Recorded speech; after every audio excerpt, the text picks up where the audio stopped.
recorded live. Good morning, good evening, wherever it may be across the nation or around the world. Once again, you are listening to VMware Community's Roundtable Podcast. Today is Wednesday, May 6th. My name is Eric Nilsson, and I have a new co-host joining me today, Matt Langguth.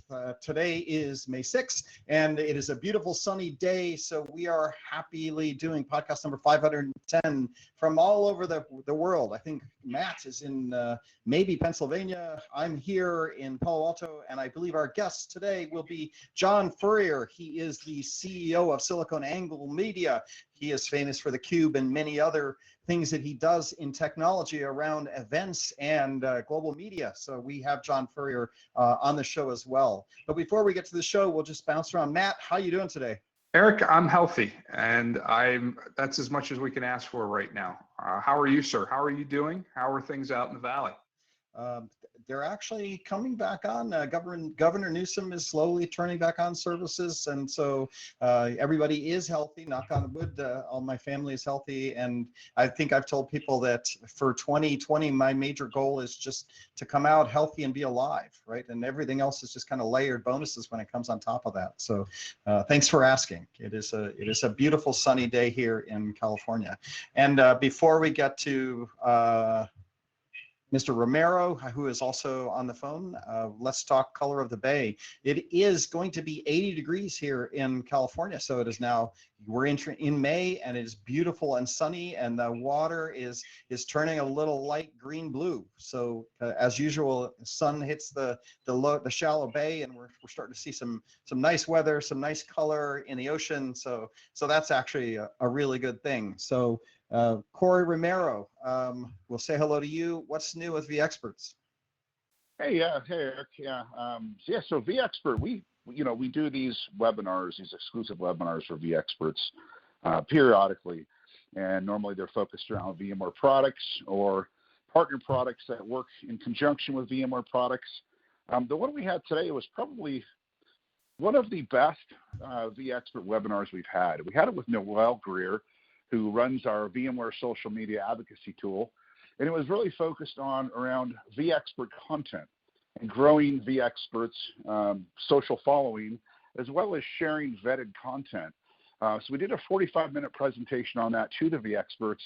There were tons of positive comments in there. Wow, I didn't understand what this tool did. So a lot of folks actually thought this was like a marketing tool, right, to go out and just share VMware news, where in turn, this actually showed value to the vExperts by saying, hey, you can share your posts to thousands of people who can also share your content. So it was, if you're a vExpert, I really encourage you, and I just sent out the mail about 15 minutes ago at the recording. I really encourage you to go listen to that, and you'll fully understand the power of this tool and how it can help you and your the consumption of the quality content you guys put out. So yeah, fantastic webinar this morning. Oh, that's good as always. It's probably a Zoom meeting. We all love our Zoom meetings. So, but a recording of a Zoom meeting, that's even better. So I encourage all those experts who don't get enough Zoom to go listen to that Zoom recording, because we do try to promote you and make you more famous than you already are. And Dynamic Signal has 6,000 followers, and we allow vExperts to submit content into all those channels. So go give that a listen. That's one that you should probably catch, because it'll make you bigger and better. And what's another Zoom meeting without another Zoom meeting? That's awesome. Right. All right. Absolutely. So that's what we got. Nice to hear from you, Corey, as always. In You the as news, well. just Thank a couple things. Yep. In the news, just a couple things. vForms Online. So speaking of more online fun that you can do, I know you're sitting around in your home office and you're wondering, what should I do with my life? vForms Online is going to be coming next week, May 13th.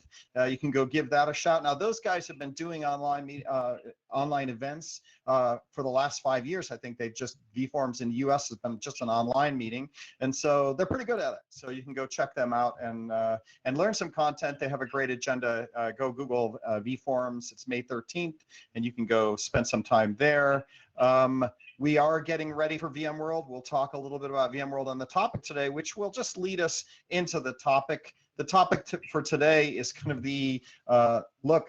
there's a new way of doing business out here. IT and COVID-19, the changes that the pandemic is having on the industry. And we have a couple different topics. We'll go through employment, we'll go through pivoting, what people are doing, the events. We have John Furriier here to talk to him about how he's pivoting his businesses, and then we can talk about the cloud business in general, and then we'll finish up. So that's the agenda for today.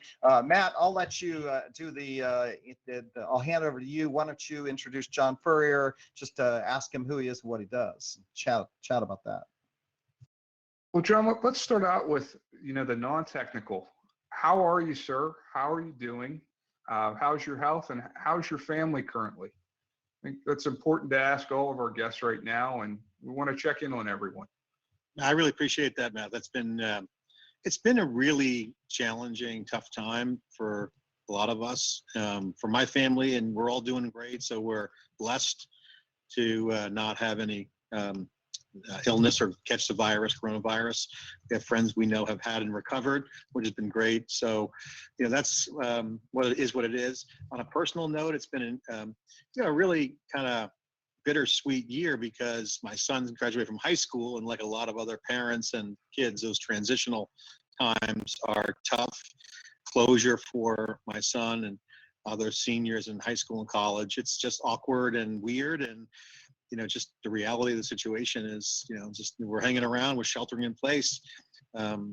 It's been quiet and the streets have been mellow, and I'm seeing neighbors walking around the neighborhood. So there is a silver lining in all that, but we're doing well, we're trying to digest the transition and, celebrate the moment we can in our health. So appreciate you asking. We're glad to hear that. It's always a great thing to hear that everyone's doing is the best as they can right now. Right. So just a quick follow-up with that. I'm curious, what has your son's school district decided to do for graduation?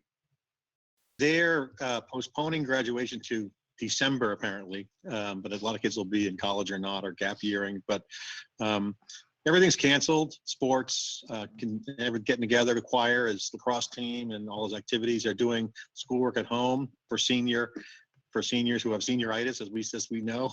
It's basically pass fail. So they got to pretty much mail that in.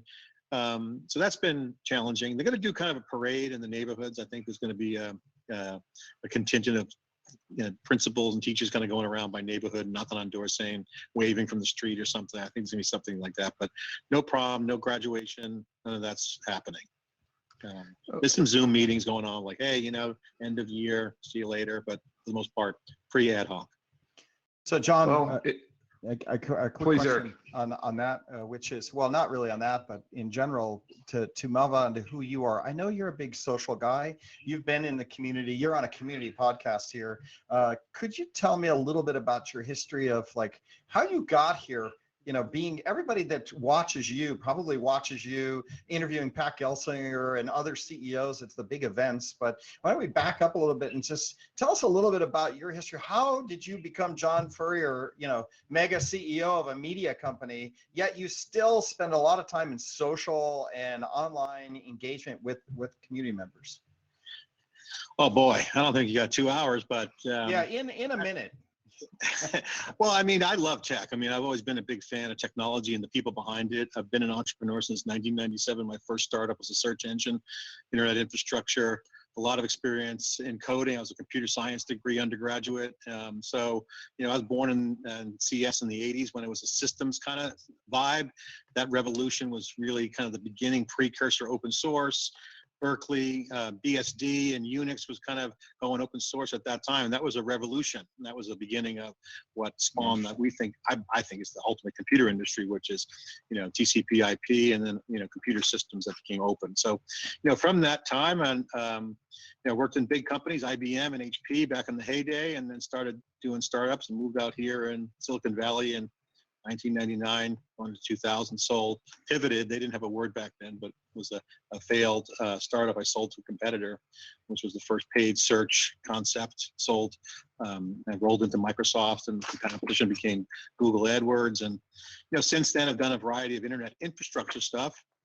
Podcasting was something I became involved in 2004 when I was working on some blog software and blogging. And started a podcast in 2004, right when the MP3 enclosure and the RSS feed happened, and at one point had the leading podcast in the world for a long time, and got some investment and raised money. Failed that company because no business model in podcasting back so then. kind of a startup guy, but then accidentally got into podcasting.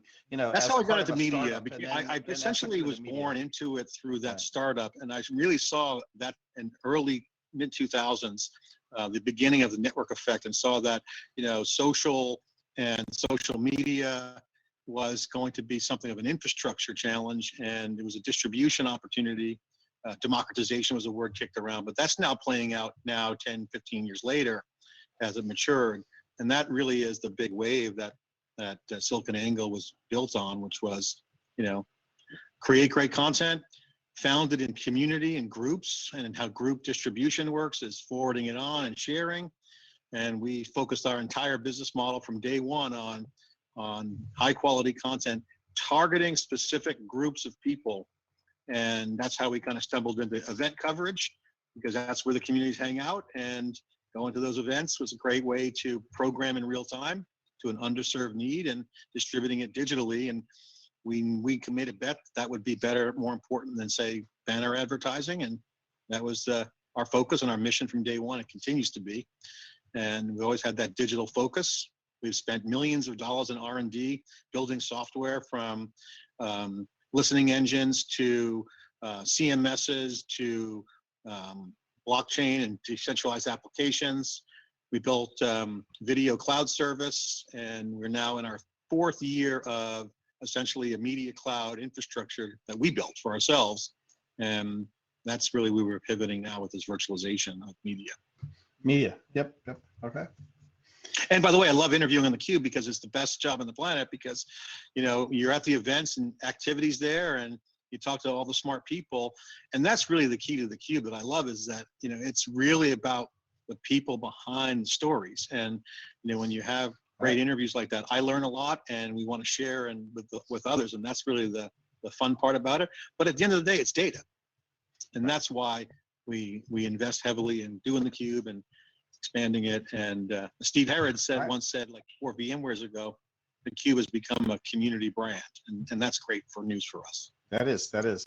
All right. So moving on to the topic. So I'll ask a question, and I'll let Matt, ask the next question, and we'll flip flop from there. So first question is IT and COVID-19, right? There's a couple different topics here that are happening, right? And the first one that I always like to mention is employment, right? Like have we started to see the change that's maybe going to happen just because of economic downturn, right? Like I've saw news that VMware announced a delay in promotions and raises and executive pay cuts and a bunch of things like that. So I've seen that. I also saw the Nutanix furloughed 25% of its employees, or some number like that. So are we starting to see, there was the shelter at home, right? That everybody goes, okay, shelter at home. We'll get into how everybody's adjusted, but are you starting to sense that, we're going to see, people lose their jobs or start to change how many hours they get to bill, that kind of stuff? What's the financial situation there as we start to try to figure out how to adjust in real time? Because everybody's been kind of sheltering home, burning cash right now, right? Because companies had cash to spend on keeping everybody there. But are we going to see, an adjustment, a pivot when it comes to just business opportunities? I personally think yes. It's clear that there's going to be, and it's going to sound weird saying it, but I think it's going to be an excuse to say, cut some expenses. So I think you're seeing startups already doing that. They're kind of posturing like cutting staff. So I think you're going to see a knee-jerk response to use the virus as a way to cut expenses. But at the end of the day, it's changing to a whole nother way to work. And I think, not to quote Pat Gelsinger, but I remember I asked him on theCUBE 2013 about hybrid computing, hybrid cloud. This is going to be a hybrid world, and there's going to be some companies that can actually operate in a hybrid work environment where it's not just work from home. It's actually, you got to get everything done. That means new roles, new responsibilities, new work environment, new rigs, new setups, new computing platforms that support that new market. So I think the 100% virtual workforce that's we're experiencing is going to go back to normal, but it's going to move into a hybrid world, and that's ultimately going to determine the success of the business value. And that comes down to the people. You know, whoever can work in that environment and achieve the business value, because work will get back to some sort of normalcy. Business value, yeah, right. Like yeah, the business value is not going away. People still got to do right. stuff. I was talking to my VP about that yesterday, which is at some point we have to actually identify how much business are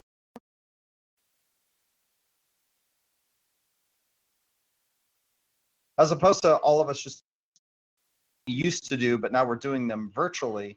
But the reality is the business cycle changing? Is the purchase behavior changing? Is the way you're running IT changing to the point where we actually have to change what, not just do it better from home, maybe even change the way we're engaging with customers, supporting them. Yeah, I agree. I totally agree on that. That's, I mean, it comes back down to the cliche of agility. I mean, either you are or you're not. Are you good at digital? Do you understand the marketplace environment? Right. That world has now been pulled forward to the present, and people aren't ready for it. Some are, some aren't, and the ones that aren't are going to die, in my opinion. So it's going to be very clear to see who the leaders are very quickly coming out of this thing. You know, post-pandemic plus 6 months, you're going to see winners and losers starting to emerge. You can tell specifically by how they're operating and what they're doing, and that's going to be as clear as day, almost like a binary decision. Are they on the right side of the history here or not? So John, to that point, with your engagements with these large organizations and their marketing departments, what has been their initial approach with this? Obviously, that the revenue stream that SiliconANGLE and theCUBE was traditionally engaged in with some of these organizations may have significantly changed. Have you seen a retraction? Have you seen maybe a possible increase because now you were always positioned as a virtual platform? How have these marketing departments now pivoted, to use your term, to engage your services and press ahead? For us, it's been more activity. We were really concerned. Obviously, events getting canceled. That's where we've got a lot of our sponsorship to support theCUBE and underwrite that getting out there. But we've been doing this for 10 years. We'd go to physical spaces and then extract content, and that's data. We'd take it into our media cloud, our video service and social, and share it digitally with a hyper focus of digital distribution. So we've been really focused on that aspect of it. And we learned one thing: high quality content distributes well in social networks and distributed in network effect. So just do good content. Okay, now come to today. What's been happening is interesting. We're being called in because what's really interesting is that this highlights the gap that companies have in their, what I call digital to real world. A lot of companies have digital departments, but they're not utilizing all aspects of digital. They're like, hey, do the social programs, do some community work. And there's levels of tiers. VMware, you guys have done a lot of great work over the years. And I think now people are understanding the magnitude of the complexity of digital. It's not just live streaming and doing Zooms. It's a complex network effect. It's distributed computing. It's a lot of complexity where there's roles and responsibilities that need to be either built out or put in place to attain the business value, which is ultimately engagement, group engagement, lead generation. So all of a sudden, in a matter of one switch, the physical events, which has decades of experience of standards, the protocols, the roles of a keynote, how to moderate a session, all these spaces that have activation built in are gone. Now, all of a sudden, the digital departments have to make up for the shortfall of all that business value literally overnight, and it's killing them. That's the demand gen department, the lead gen department, the digital teams who know how to put community together, and none of them have been prepared to essentially have plans and execution capabilities to capture business value, which is content. So a lot of our customers are plugging theCUBE into their virtual events, initially as a virtual community layer to help collaborate and bring some co-creation to the virtual event, and then ultimately some of our software that we've built. At the end of the day, you got to activate, because it's easy to get people to come to a site, but they can leave just as easily versus flying to San Francisco or flying to Las Vegas. I'm committed, I'm present. Digitally is an asynchronous environment. And so you have to create a programming model that has the same content value in a whole nother venue and a whole nother infrastructure. This is not trivial. And this is a wake-up call, and it's highlighting the pros that have done the work. And there's no answers yet. It's evolving. It's really literally a Cambrian explosion of activity. And so, you know, we've been set up for it. We've built software. We know how cloud native works. And I think the software model is going to be API based or other things. So it's interesting that you touch on the event piece, which I get. One of the things that I'm questioning, and maybe this is up your alley, John, are people going to burn out on looking at content and consuming content on their 15-inch or 21-inch or 27-inch 1080p, Yes, 1920, or like, are they just going to burn out on this? And I'm wondering, is this going to be transitioning? Yeah, we could do lead gen, but eventually it's also about education. It's about learning, right? But is there a place to learn? I'm hardcore on this one topic because it's one of the areas I'm focusing the most research on right now and really trying to get this one piece right. I think there's going to be a stack of protocol decisions and roles that are going to emerge that are going to be brand new. So I think that's just the big picture. But when you get down to the blocking and tackling of the event versus digital, you're competing with people's lives. So if I'm going to watch a 2-day event online or a 1-day event online, I got competition. I got to take my dog out for a walk. I'm going to go take a nap. I'm going to go play a video game. So I can get in easy, but I can leave just as easily. So asynchronous is a consumption thing. So you can binge watch tracks. You can do all kinds of consumption that's different than a physical venue. That's number one. So burnout's going to be very big. You asking someone to watch it, lean back and put the big screen on and watch, 3 days of VMworld. I mean, come on. What you got to do, in my opinion, is figure out how to integrate into the lifestyle of the target audience, and to make it where it's immersion. It's got immersion, but with all the right things that make the user experience better. Notifications. Are my friends there? Can I have sidebar conversations? Are there elements in place that's going to keep me engaged? Because you have to let me leave at any given time. At the same time, you got to keep the mind share. So that is a group kind of thing, right? How do you keep group engagement together? And I think that's a community idea that's been around in the community circles for many, many years. Group engagement. Now you bring that to the events team. They don't know what it means. They're just trying to figure out which software to do the live streaming run of show on. Never mind, create a hang space basically, because that's what they got to do. Is there a Discord for VMware?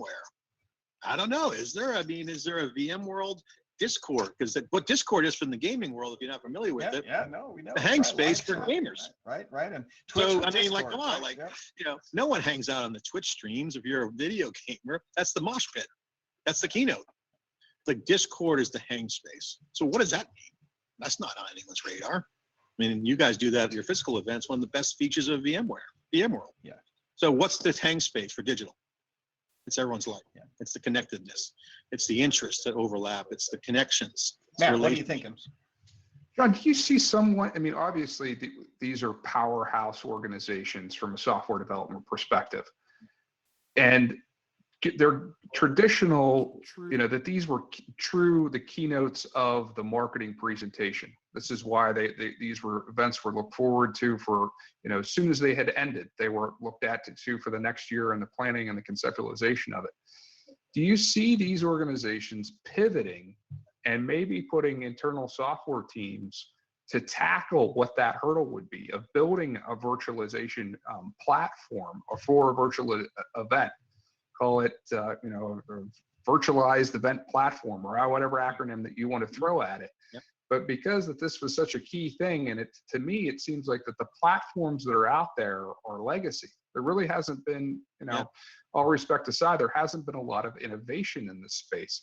Have you seen anything to that effect? And if you have, what's out there, what's innovative, and what makes you excited?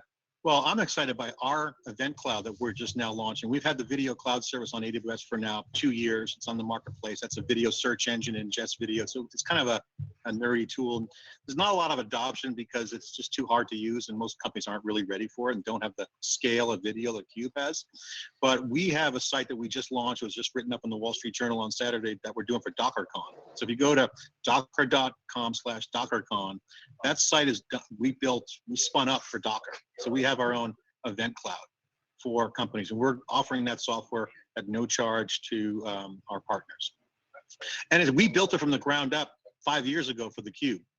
And so, it's built with cloud native in mind. And it's because everything else out there really much sucks. You got On24, it's mostly webinar software. It's not really built for the modern era of these challenges that create great experiences.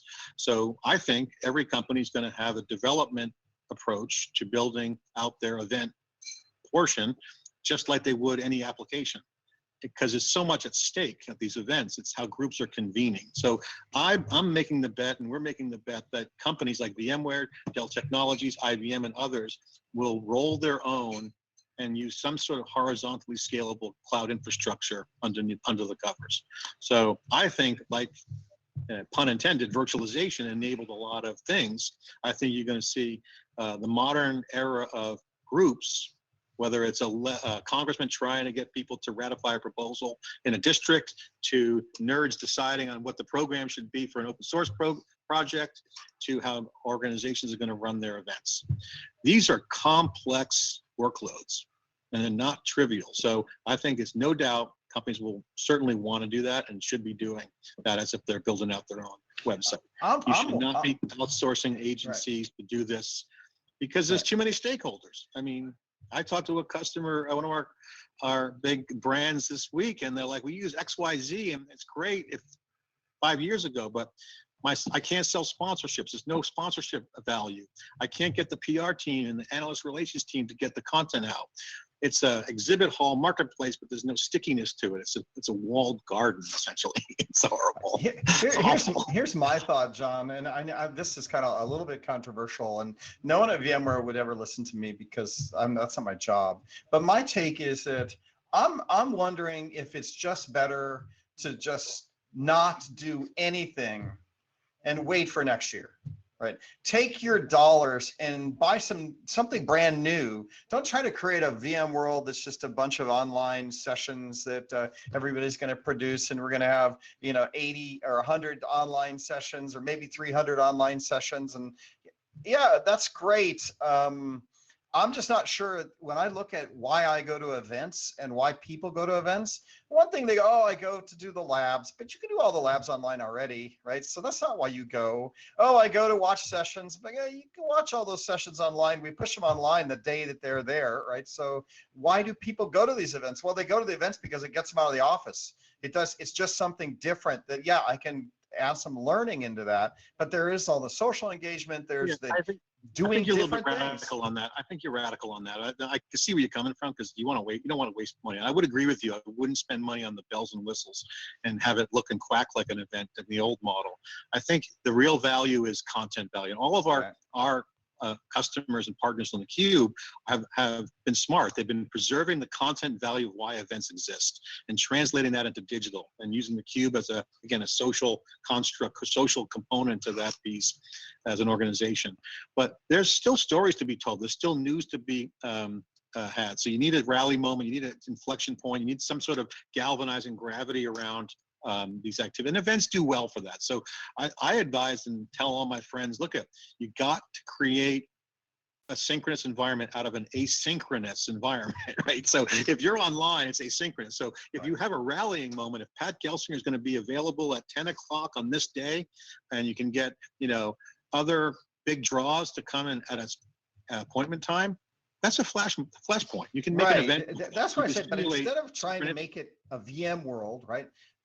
Run a Twitch event, like League of Legends runs these tournaments, right? And they lent right on a stadium, but they also do it online. That's what Twitch is for, right? Where you schedule, something that's going to happen, and then you're showcasing other things along the way. You have some live streams that are happening on Twitch, and then you come in for the Pat Gelsinger, live event, which is totally a different kind of vibe than, oh, here's Pat doing a session again. Well, right? one thing that's clear to me that you're right on the whole. Don't invest in the old way. Invest in the new way. There's going to be a Cambrian explosion of new ways to convene online.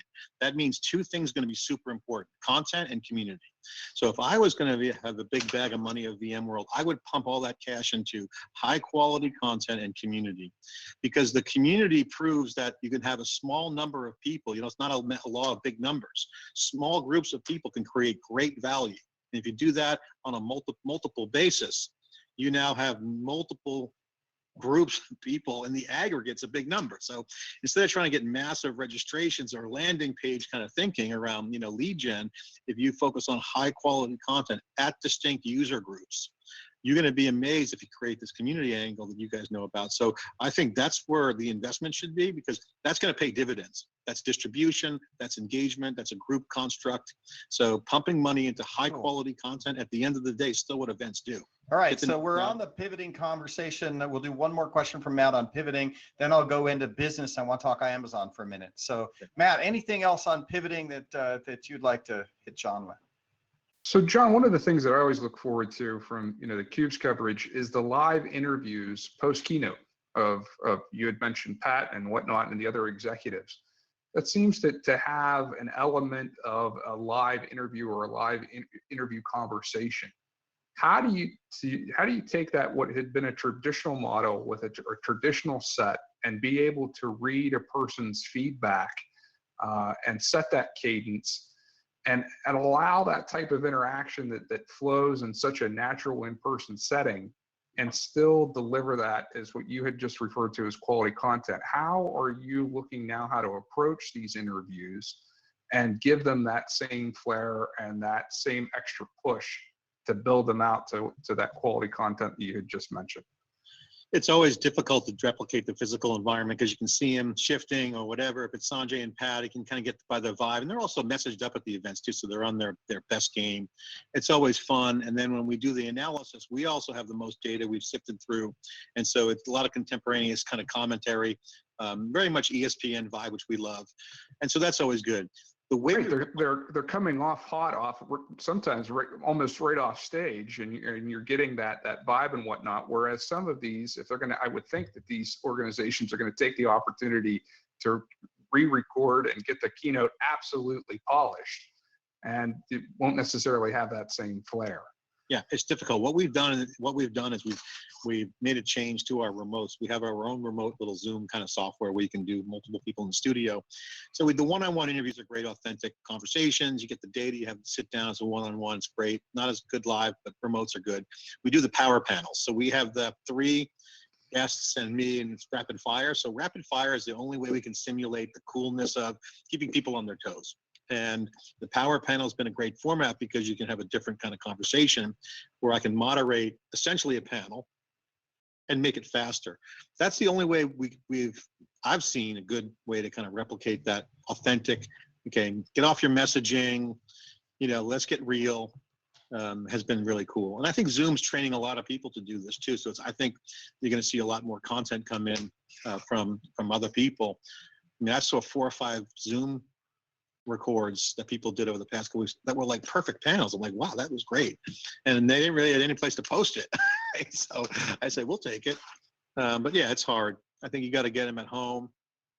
You got to keep the record button on and tell the marketing teams that we're not going to edit it. So just as a quick follow-up to that, I know Eric wants to pivot, but who has done this well so far? Who have you looked at outside of your own organization that has been able to take what is now, these Zoom recordings or whatnot, and still do great interviews and still bring out great content? Who do you look to model, and who are you trying to, maybe to bring up to SiliconANGLE's level of presentation? Who are out there that you're admiring right now? Well, on the tech side, I really haven't seen anything good yet because a lot of it's either super glammed up, canned pre-records that are being simulived. So it's kind of weak. It's just essentially a website. So it's really more a masterclass vibe. So that's really the best I've seen on the tech side. It's kind of, oh, it's masterclass like. They're trying to be like, oh, we're giving you great masterclass knowledge. A lot of the quick webinar stuff just hasn't translated at all. What really I like the best that I've seen so far is the NFL draft. I watched the NFL draft mainly because AWS was involved. We were doing a story on it, but I like football anyway, so I was watching it, and I just really liked how they made it real. And I thought that was clever how they had the cameras in the draft, and they brought people together, and then all the personalities were trying to riff on outside the studio protocol and watching the host stumble with the questions, but they pulled it off because the content was good. They delivered the payload on the content side, and that's all that mattered. And it was fun to watch the new format. So I think there's going to be a lot of curiosity in this. So if you get the content right, it doesn't really matter. But the NFL did an amazing job. They delivered the payload they needed to deliver. It was entertaining enough, and something that we aspire to. All right, I'll switch gears here because I want to get to the business aspect of IT in general. And the first thing I'll just mention is Amazon announced their Q1 or whatever their Q is, the latest Q quarter profit, right? And it has skyrocketed, right, on the AWS services side of the house. And I guess the real question is, are we going to see this accelerate migration to the cloud, or are we going to see this almost stop acceleration because no one is going to fund big projects while they wait out the year just because of a business decline? So people that already gotten to the cloud, see their bill go up because they're seeing more services because everybody's online. So there's more consumption of IT, I think, but are we going to see is this going to accelerate or de-accelerate cloud adoption? COVID-19, you mean? Yeah. I think it's going to actually help cloud adoption because it's going to force people to be more agile. And I think, on the business model question, I was talking to Dave Vellante about this and Stu around the winners and losers. We're trying to squint through the trend data. And like I said, to me, the parameters will be clear. Who rocks digital will be a winner of the next wave. But at the end of the day, if you're a critical supplier to your customer, you're going to get paid. And so if you're not going to get paid. So I think when I'm looking at some of the incumbent, bigger, older players, I don't think customers are going to want to pay their bills if they're laying off all their people. So you're going to see a very rapid acceleration of new suppliers being cut and new ones being brought on. So if people are getting paid, they're a critical supplier. If you're critical infrastructure or you're critical to operations or software, you're going to get paid. I think new projects will be funded. We just riffed on the event piece. I think that's going to be an app, and these new apps will be built. So I think there's going to be an investment. The other thing that I was thinking about when you asked that question was the hybrid model. I mentioned it earlier around cloud computing. When virtual goes away, this whole stay at home, we're going to be now in a real world hybrid situation. The whole world now knows what it's like to live 100% staying in place, relying on large scale tech platforms. So I think that's going to be an absolute disruptive enabler for new investments, where the world now truly is hybrid, not just our world, right? So Pat Gelsing was right. Hybrid is going to be here to stay. And I think hybrid infrastructure, it's going to be a business conversation, not just cloud. So a lot of cloud native, not so much parsing on an on-premise package versus cloud. I think it's going to be much more all cloud native, hybrid, and multi-cloud all the way. I think that's absolutely so it solidifies the strategy. This high-level strategy gets solidified by this because it teaches everybody that, wow, I don't have to do it just on-prem. I'm dynamic as long as I have a network connection. I can do all kinds of things. And this is shown executives all the way up the stack that actually this is critical, and it allows you to pivot and be more flexible. So I agree with that. It's a home run for anyone who's been working in the DevOps ethos for the past decade and digital and communities. This is going to be an awakening for the people that weren't believers. And I think the future's been pulled forward, and the value now is going to be put on those teams because scale matters right now. So everyone's living the at scale problem. I can't get my groceries. I can't get toilet paper. I can't get my Zoom to work. So, these are the, holy shit, I got to scale my VPNs. I under provisioned. So I never thought we'd be 100% working at home. So again, everything's upside down because of the scale change. That's a disruption that nobody saw coming. It wasn't a hurricane. It wasn't a flood. But, backup recovery, continuous operations, these are all themes that have been around. The whole world now gets it. And I think hybrid across the board. And if you're not cloud native, you can't scale. And that's my opinion. I'm not, taking a position on that, but I truly believe that. I have one follow-up and then I'll give it to Matt, right? My follow-up question is, I'm seeing in the Amazon shipment business, right, the delivery business, more companies that wouldn't have competed with Amazon because they were just content living in their, their brick and mortar buildings, doing their stuff, and they just kind of sidestep competing with Amazon. But now you look at Target, you look at a lot of different companies that had to, build online delivery shops, right? Drive-through shops. Everybody's figuring out that, hey, I need to do this now. I can't just sidestep it and ignore Amazon. Rack and server providers and other cloud infrastructures. Is this accelerating their strategy to compete and offer cloud services? And much like Amazon seeing more competitive competition from Target, right? Is Amazon going to see more competition from cloud providers who are now being forced to offer up these services because this is the way of the future, and they're now seeing it? Well, I think certainly Amazon gets a diminishing return at some point where you're competing with everyone. This is going to benefit Amazon and all the large scale players, the COVID-19. That's pretty clear up and down from across their business. But at some point, right, Google and Microsoft are going to get a huge windfall because by vertical industry, there's certain verticals that just don't want to work with Amazon. And you're seeing some of their strategy play out clearly, retail. And so Amazon has the innovator's dilemma of at what point do they just bolt on a SaaS business or they just have an ecosystem? And they've kind of not gone that whole third leg of the mission of having Beyond Pass. So yeah, they've got CloudTrail, they got some competing things because people want all Amazon all the time, but they've stayed out of that world. I mean, they stayed away from having any kind of full SaaS where it competes with their ecosystem unless it benefited their platform. So, I think if I'm Google and I'm Microsoft, I'm doubling down on that because those are ripe markets to segment, and that's what they're doing. If you look at their strategy, I mean, Microsoft's a little bit different. They have Office and other install-based stuff, but why wouldn't you? I mean, if you're Target, yeah, that makes sense. I need cloud, right? So hello Google, right? So maybe not Microsoft, but probably Google. So John, to that point, if these services are so now, they're the new utility, they're the easy to consume thing for the small to medium business, when does security now fall back into a checkpoint? When do you see security now? I mean, is it going to take a data breach? Is it going to take, some other type of event that falls, that affects these businesses that weren't doing traditionally business online? How does security, in your opinion, help to have a little bit of brevity to this burst of cloud consumption that we're seeing? Well, security has always been like a risk management for the big companies, but I think if you're a small, medium-sized enterprise, you got to have security built in, and it's got to be abstracted away. So, that favors the Googles of the world who have a great network and they have great built-in security. So if you're a small, medium-sized enterprise, you need to have that built in. But also now security extends, increases the surface area and also the business logic behind it, because what COVID-19 proved that the security is not just a technical mechanism, it's a social issue. Right. So if I'm working at home, there's disruption.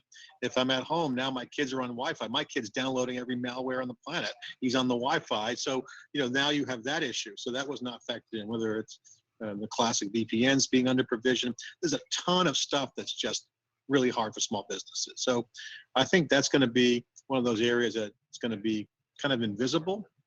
And that's the opportunity for some of the cloud players, that they got to bake security in, and they might have underwriting policies underneath. That's my opinion, that if I was a big cloud player, I'd have some sort of built-in services model around it, like where you get your insurance covered, all that other good stuff. So it's not just a technical issue. So above and beyond, like, let's say that it would be as a bundled service, you're going to have your inherent security along with, whatever would be there as far as your enterprise application and your storefront to make this more of a truly a consumable service for an SMB to mid-market company. We use Gmail as a corporate email. We've had it from day one, and as we grow and grow, the bill gets higher and higher, and same with Amazon. At some point, the bill becomes outrageous. Do I build my own team or just pay the security built in? The opportunity for the provider is to say, look, we got you covered. Now, this is where, Google's got a strong edge, in my opinion, because they have the whole device side of it covered, right? So it's very interesting to see how this will play out. I don't really have a crystal ball, but my gut is telling me that if I was a cloud provider and you're going to go after the SME market, you got to bake security in as a default. And they talk about it, but ultimately making that happen is a different thing, right? Like, what do you do? But Google's been great. I mean, Gmail, not a lot of phishing. They have collective intelligence around the large scale side of it. And as an SME customer of theirs, we have no issues that we know about, right? So I'll let Eric take the next question, but I want to circle back around to some of the malware that you had brought up and using your own devices. I think that's a unique challenge right now that we're seeing as this scales out. But Eric, I'll let you go ahead with the next question. All right, so we'll go back to the last, for probably 5 or 10 minutes here of the podcast. I know we didn't start right on the hour, so we have a few extra minutes. But when we're looking at the outlook turning back on, right? Like, I mean, California's trying to do this now a little bit, right? For me, the question is, are we going to see an increase in spending? Because as people turn back on, we've pent up for the last a quarter. I know travel budgets didn't get spent. We have cash floating around, sitting in buckets right now because we weren't able to spend cash in places that we wanted to spend cash. Yet at the same time, we're worried that we're going to overspend because, we're going to have Q3 and Q4. Where is it going to do? The question is, how do we think this is going to recover, given that we're starting to open back up? Can people get in the data centers? John, do you see in the foreseeable future things turning back on? Or are we going to run this way? Even though we open back up, no one wants to go and do anything. Right. So, it's a hard question to answer. The U.S. has always been better at offense and defense when it comes to security, and so this has been a security breach in my mind. So equivalent to a act of war, but it's been invisible. So I think it's going to be a mellow transition. I think it's going to be slow, and it's going to be a slow death for some, and it's going to be an accelerant for others. So I think it has to go back to normalcy, because if you're under the age of 30, you're already out in the parks. No one's really complying with the laws, at least in the U.S. And the younger generation, they're out and about. They're like, screw this, 45 days, and if you're over 30 and you're over 50 like me, you're not going out because you want to be careful. It's death. It's life and death. So you're having all kinds of weird polarization views on this. I think that it's going to be a crisis that'll go on for at least 6 more months, no matter what. The fallout, it's going to take at least 6 months to get through, then another 6 months to figure that out. I think it's going to be opened up around October fully to get back to normal, and then spring timeframe it kind of may seem normal again. Yeah, I think that. And I think the objective from a work standpoint is, if you're not being called on to do work, you're probably going to get fired, right? So most companies that come out of these downturns are either on the upward trajectory or not.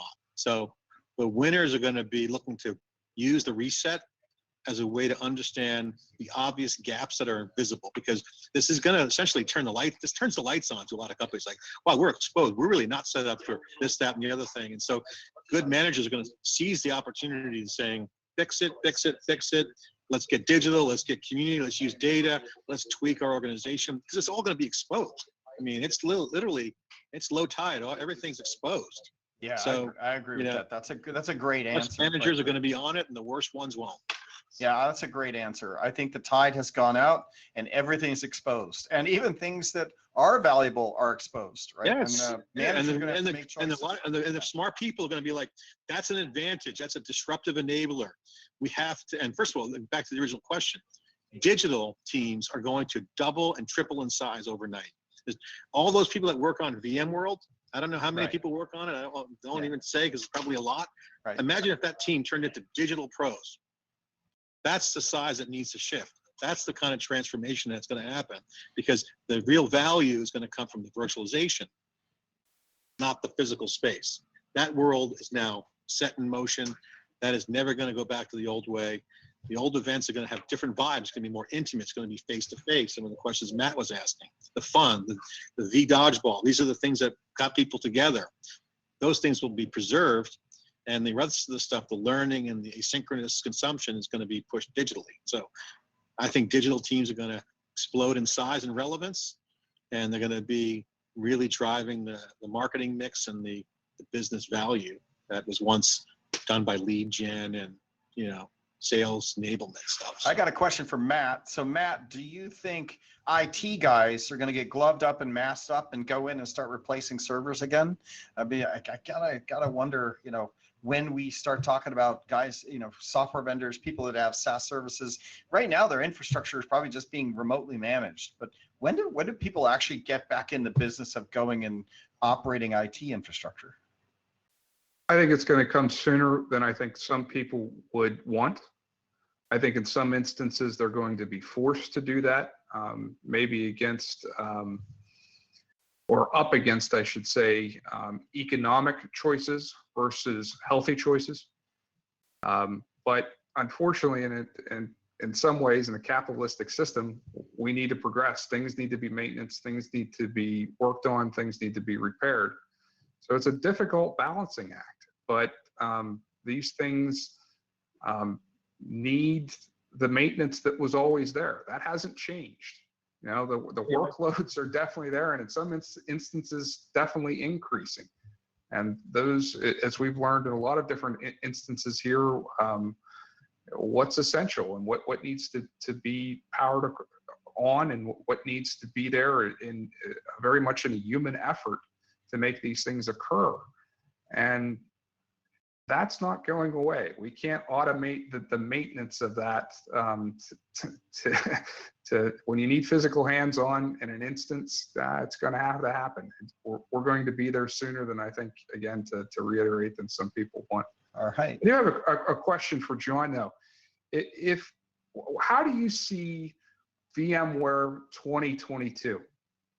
Just to focus in on that, of where do you see, take one of your major events, take an AWS reInvent, take a Microsoft Ignite.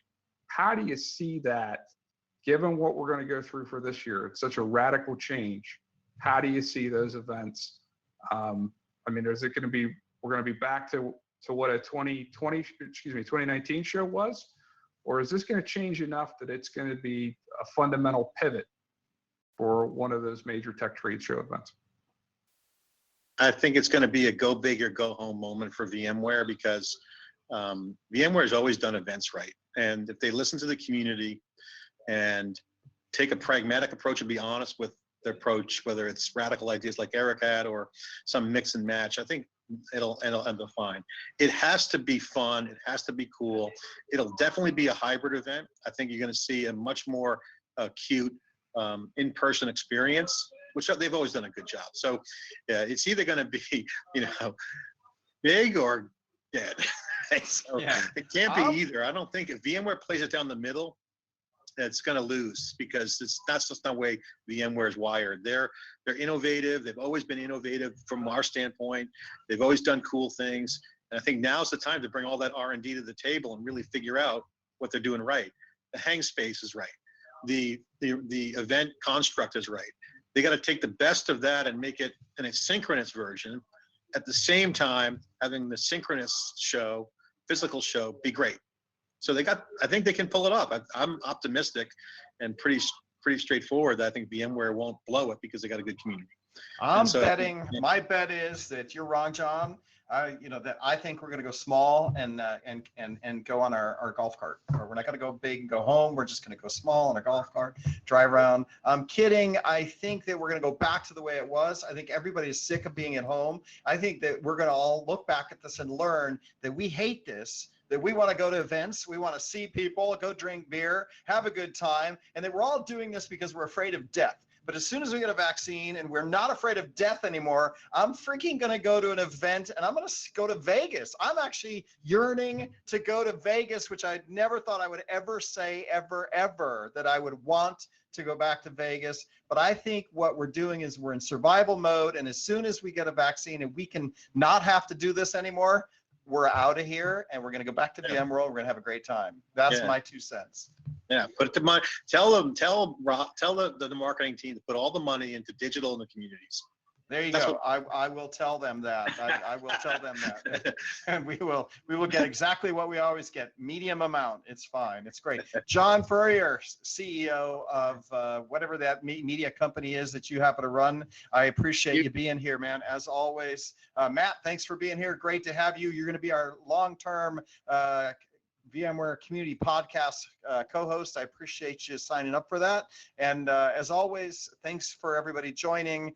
For a barbecue report, we're out of time, but I will say for a barbecue report, Amy Lewis again posts on Facebook her barbecue activities. Amy Lewis, got to do a shout out for you again. Those plantains that you did were fantastic. I think that her daughter, I think she labels the President of the United States 2040, something like that she calls her. POTUS 2040. She did those amazing plantains. They look great. If you've never done plantains, go get super black ripe plantains. They're black on the outside, but they're kind of medium okay in the inside. And slice them up and fry them in some oil, and you're in great shape. That's the barbecue report for today. Thanks a lot for joining. Matt, thanks a lot. Julie Klaus, thanks a lot. We'll talk to you again next week on the Community Podcast.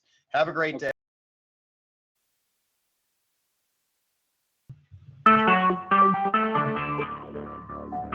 Talk shoes.